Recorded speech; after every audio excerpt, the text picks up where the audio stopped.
A man found shot and killed outside these Garner townhomes. The new information police are now sharing. Which areas could see the strongest risks and when on tomorrow's WRAL Weather Alert Day.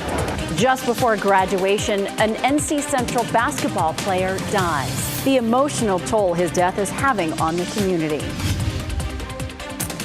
Right now, we are tracking the risk for severe weather tomorrow. That's why we've issued a WRAL Severe Weather Alert Day. Thank you for joining us. I'm Deborah Morgan. And I'm Dan Haggerty. Some counties will be under a level 2 threat, so we need to talk about it. Meteorologist Kat Campbell in the WRAL Severe Weather Center timing out when we could see some of these storms pop up. Kat. Dan, I think it would be tomorrow between about 2 and 8 p.m. We're going to be watching this front dropping in from the north, and that's what could spark some of these initial showers and storms. I think it would be close to the 2 o'clock hour when we see a few showers popping up, and then they should quickly intensify, the threats damaging wind gusts and hail. But notice, we're not likely to see rain covering the radar. This isn't going to be a widespread severe weather threat, and that's because the moisture will be limited tomorrow.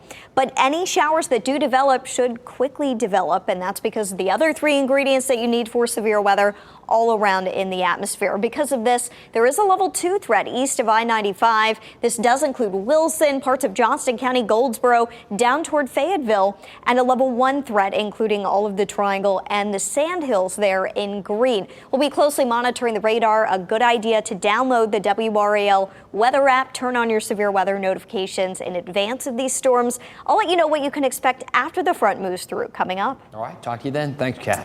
Now we're following breaking news. Still an active scene surrounding a Garner apartment where police say a man was killed in a shooting. WRAL's Eric Miller has been on Kentucky Drive since this afternoon trying to figure out what happened. He joins us now live, and Eric, investigators have been there for about 5 hours now. Right, Deborah, and they've been doing everything they can to find every bit of evidence out here. Just in the last hour, we've seen members of the forensics teams walking around with metal detectors in their hands. We've also had canines on scene as well. You take a look at some of this video here. Police tell us this all started right around 2 o'clock this afternoon. That's when neighbors started calling 911 saying they'd heard gunshots. When first responders got here, they found a man. Police say it was a black man in his 30s. No ID has been released yet, but they found that man lying dead on the front lawn in front of an apartment here. However, police believe, based on their investigation, the shooting actually happened inside. Listen to what this captain had to say. The victim did wind up outside. We don't know how he wound up outside, whether he walked out or was pushed out or what happened, but we do think that activity originally occurred inside. Now, no name has been released for the victim and no suspects have been named at this time. Still, Garner police say there is no ongoing threat to the community. Just to be safe, though, they are going to be increasing patrols here in this area. Deborah? Eric Miller live in Garner. Thank you, Eric. A school bus crash in Halifax County. Good evening to you. I'm Mark Boyle in the WRAL Live Center. That school bus belongs to Haliwa-Saponi Tribal School. In a statement just coming out sent to parents within the past couple of minutes, it reads, "This afternoon, one of our buses was involved in an accident. We want you to know there were no students on the bus when this incident occurred." That's certainly some good news to report here. No serious injuries, no students on board. As we get new details on the exact location for where the school bus crash happened, or if there's any more information to provide to you, of course, we'll have it right here in the Live Center. Back to you. Sounds good, Mark. Thank you. Now, new at 7 o'clock, a Fort Bragg soldier is accused of, well, something that, frankly, I find difficult to even repeat. Accused of soliciting a special needs child for sexual acts. Police saying that Schuler Navas agreed to pay a family member for sexual activity with that minor and then traveled to Liberty on Saturday to engage in the illicit activity. He is charged with soliciting for prostitution of a minor, soliciting a minor for sex by computer, and attempted statutory rape of a minor, among several other charges. He is in the Randolph County Jail right now on a $1 million bond awaiting his first court appearance. Students at Apex Friendship High School have been given the all clear at this point after a bomb threat forced them to evacuate. At 10:30, the police department announced the investigation of this threat. WRAL Sky 5 was over the school today as students stood outside waiting for classes to resume. The school district gave that all clear just after noon. Well, the second inmate who escaped from a Virginia jail the same day as Aldo Maureen Sotelo is back in custody. Bruce Callahan was found less than 3 miles from Piedmont Regional Jail at Lancer Park on a college campus. He was gone for more than 8 days. Officials say this morning Callahan approached a college student at Longwood University, and she alerted authorities to him by pulling a fire alarm. U.S. Marshals said he was injured and dehydrated, surviving off of river water. Callahan was checked out at a hospital and released. Of how he planned to escape, what he tried to do, what he was actually able to do at the facility will obviously be important to prevent anyone else from escaping. The U.S. Marshals will not comment as to where Callahan is currently. He faces a penalty of 5 years in prison if convicted of the escape charge he's now facing. Tonight, we are working to learn what caused the sudden death of 22-year-old Devin Butts, a basketball player at North Carolina Central University. As WRAL's Destiny Patterson explains, people who knew him says he was smart with an infectious energy. Devin Butts is described as smart, fun, and dedicated to basketball. He was set to get his bachelor's degree in behavioral and social sciences. And his death has sent shockwaves through the campus and the basketball community. Just weeks before he was set to walk across the stage and accept his diploma, North Carolina Central student athlete Devin Butts died at 22. I was devastated. It was very unexpected. Damian Jones says he cuts many of the NCCU players' hair, including Butts. He said they bonded over their love for the game. He loved basketball. The Georgia native was known for his athletic abilities on the basketball court. In fact, Jones says Butts had dreams of taking his basketball career to the next level. He's so young, so athletic, that I didn't expect this to happen. That shock was echoed by many, including NCCU. In a statement, head coach Lavelle Moten said Butts would be remembered as a, quote, incredible teammate that had an infectious smile. The spokesperson declined to comment further. He was a very good kid. We're still working to learn the cause of Butts' death. The university says that information about his services will be shared once they're available. Destiny Patterson, WRAL News, Durham. The university also encouraging students to call its 24-hour counseling center. You can find that number on WRAL.com. Starting today, thousands of teenagers are now able to get their driver licenses sooner. The new law says teenagers only need a permit for 6 months instead of a year before getting a driver license for the rest of 2023. Lawmakers drafted the changes after pressure from parents and criticism of long DMV wait times. Governor Roy Cooper did not sign the bill, saying it would make the roads less safe. However, he also didn't veto it, so it just automatically becomes law now.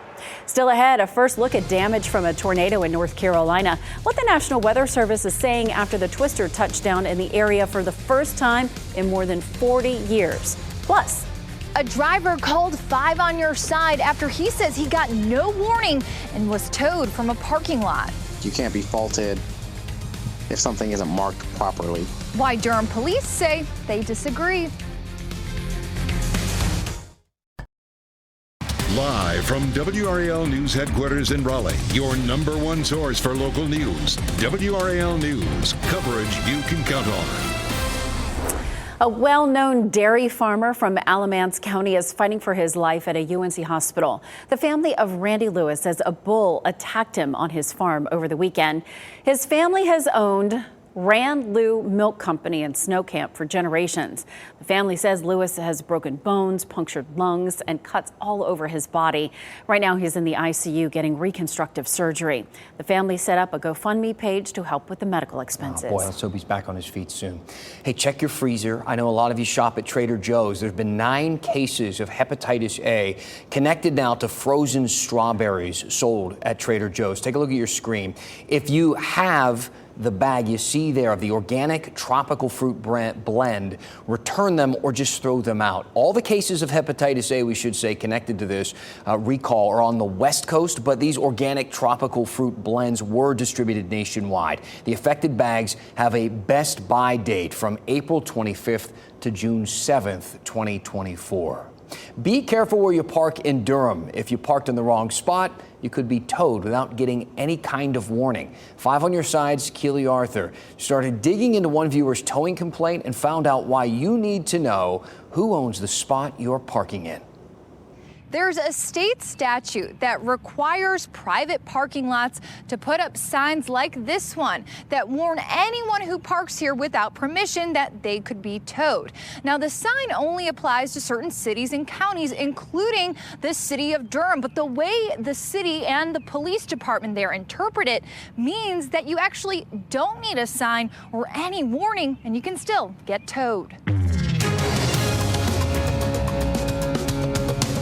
Jonathan Hossborough calls Fort Bragg home base, but he went out in Durham to celebrate his girlfriend's birthday in late January, and that's when his car got towed from this lot. My vehicle had been reported as being abandoned in the lot. He didn't understand why. He parked in a lot with dozens of other cars all going to the same club, and he never passed a sign saying he wasn't allowed to park there. You can't be faulted if something isn't marked properly. Turns out a nearby restaurant owned the lot, not the club. Hossborough went to the police. The Durham towing inspector told me that there was nothing to do about it. It's never an easy conversation telling someone, hey, I just don't have the power to intervene in this matter.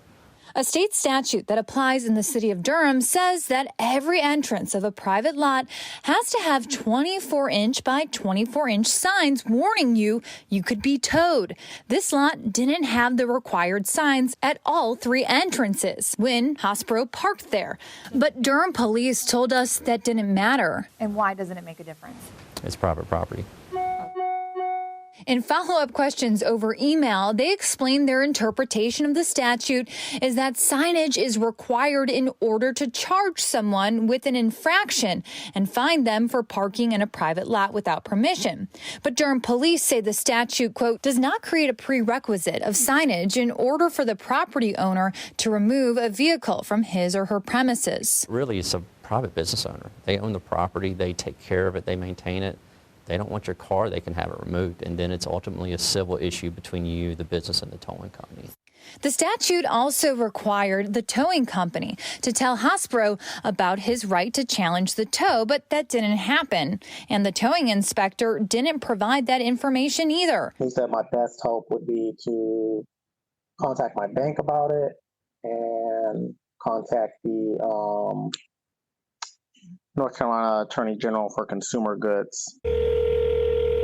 We called Victory Towing. Hi there, this is Keely Arthur with WRAL News. I work for 5 on your side. Explained everything and asked if Hossborough's money would be returned. Their attorney told us they didn't have any comment. But after we started asking questions, new signs appeared at all entrances to the lot. As for Hossborough, he is currently in the appeals process. If you think your car has been wrongly towed, take documentation. That means lots of pictures, and note if there are any signs in or around those parking lot entrances. And you can always ask for a probable cause hearing with your local magistrate. Keely Arthur, 5 on your side. Ooh, nothing more frustrating than getting your car towed.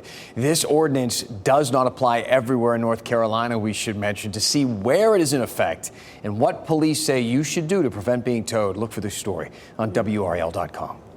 Well, if you are stranded by your airline's cancellation, you might be able to get some money in your pocket. The Biden administration is proposing new regulations that would require airlines pay passengers when the airline is to blame for a flight cancellation or perhaps a long delay. They would have you cover expenses and meals for hotels and ground transportation. The rules would also require airlines to compensate passengers for their time in the form of cash, travel vouchers, or frequent flyer miles. Well, it's happened to us, and we've had to incur our own expenses, so I think that should be something they take responsibility for. It might possibly make them look at their business side of things and make sure that things work well for the passengers, because we do kind of keep the airlines going. The proposed rules would have to go through a lengthy approval process. The wildfire that's burned in our state now for weeks is almost fully contained. Firefighters say they've managed to contain 75% now of the 32,000 acres that have burned. These are some of the pictures of that area last week. There are a whole lot of dead pine needles on the ground. They fall out because of the smoke, and sometimes they then reburn, creating more work for those firefighters. Firefighters still have to step up and use water pumps to contain the rest of that fire. They say that could take several more days. Look at the damage in a North Carolina family's yard. This is after a tornado touched down last night. This is video from Henderson County. The National Weather Service confirming a EF0 hit the area. The first time since 1977. The tornado knocked over some of the trees there and did some damage to the roof. Fortunately, no one was hurt.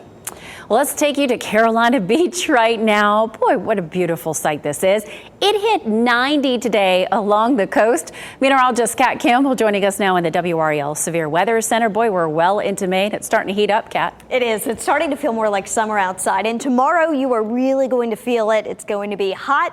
88 degrees the high, possibly 90 in Fayetteville. It's going to be humid, and that will come with a chance for some isolated storms. The issue here is that even though storms may not be widespread on the radar, they are likely to be strong storms, damaging wind gusts and hail possible. And because of that, tomorrow's the WRAL weather alert day.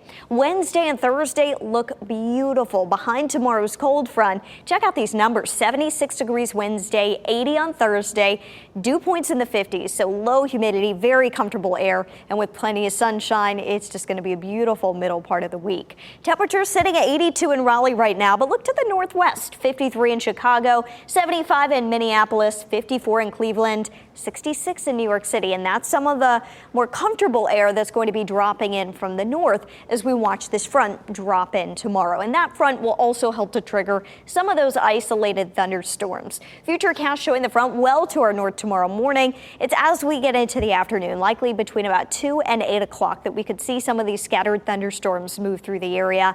And then behind the front, we're going to watch for the wind direction to change. A cooling wind expected for us on Wednesday as we start to push in some of that cooler air from up north. It's not going to be a chilly day by any means, but it's just going to be one of those beautiful afternoons. Not too hot, not too cold. The dual Doppler 5000 radar showing we are tracking one shower right now. It's in the southwestern corner here of Chatham County. If it holds together, it may track just south of Sanford along the Lee County and Moore County line. It's just showers at this point. We don't have any lightning, but we keep in about a 30% chance of a shower, perhaps an isolated rumble of thunder this evening. In Fayetteville, not seeing any of that right now, though. At the WRAL Fayetteville newsroom, it's 82 degrees, 62 is the dew point. So it's been feeling a little bit more muggy outside. During some of our most humid summer days, our dew points are in the 70s, but we're creeping up into the 60s now. That's what gives it this warm feel and muggy feel outside. Your lake forecast: if you're able to get outside, enjoy the water tomorrow. It's going to be a beautiful day to do so. Maybe go fishing. 8 a.m., 68 degrees by noon, 83 degrees, and then during the afternoon, a warm day, 88 degrees. We could hit the 90-degree mark in Fayetteville, and we've not yet had 90 degrees so far this year in the Triangle. We'll be watching that closely. Our average first 90-degree day is at the end of this week, and it's not unusual to see some 90s in May. We do average 2 of them per May at RDU. Tomorrow is going to be one of the hotter days of our next 7. We see temperatures trend down a bit Wednesday and Thursday. Morning lows back in the lower 50s, but by Friday, we're heating back up 85 degrees. It looks like a nice Friday and Saturday.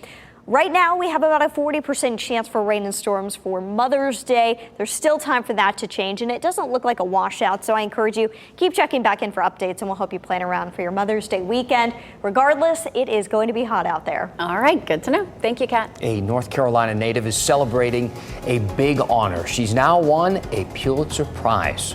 The work musician Rhiannon Giddens is being recognized for.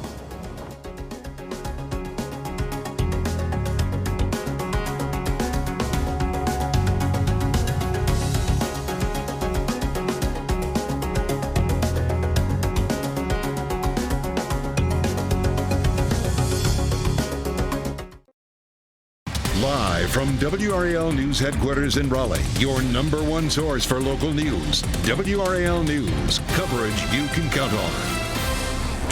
You can weigh in on how Wake County spends nearly $2 billion for next year. Today, the board held its first meeting solely dedicated to the $1.8 billion budget. It includes funds for housing affordability, public safety, and child welfare. It also includes a property tax increase. You can share your thoughts during any of the public hearings over the next few weeks. You can also fill out a form online on the county website. So you've heard of the plant-based movement with food. So there's plant-based burgers and barbecues, things like that. Well, now a Raleigh-based company is developing plant-based seafood. It was only a matter of time. Right. Burlita Foods wants to create alternatives as fish populations dwindle worldwide. They are starting with shellfish. They have oysters, ceviche, and clam chowder. Right now, hundreds of chefs and restaurants are on a wait list to try or buy the products. Burlita hopes to be in at least 10 restaurants by the end of this year. Right now, I'm working on plant-based plants. I know, It's new. A salad. I'm still working on it. Yeah. There is a new big cat in town at the Animal Park Conservators Center. Violet is certainly liking her new surroundings. She's a new leopard at the park in Burlington. The 11-year-old black leopard arrived at the park in early April after retiring from a different facility. Oh, she's beautiful. She's part of a threatened species that has adapted a number of unique characteristics, including this striking black coat. Beautiful from a distance. Yeah, I was going to say, it looks like you want to pet her, but not a good idea. Well, a musician from Greensboro is a Pulitzer Prize winner. Rhiannon Giddens received this prestigious award in music today. She won along with her collaborator, Michael Abels, for their opera Omar. This story is based on the diaries of a Muslim scholar who was enslaved in Africa and then brought to Charleston. One of the few written accounts that actually survived from that era. Giddens also won the MacArthur Genius Grant a few years back. Wow. Certainly worth a little Google search, I think, after the newscast. She is so accomplished. To listen to some of her work. So congrats. Thanks so much for joining us here on WRAL News. Our next newscast is at 10 on Fox 50 and at 11 on WRAL. Have a great night.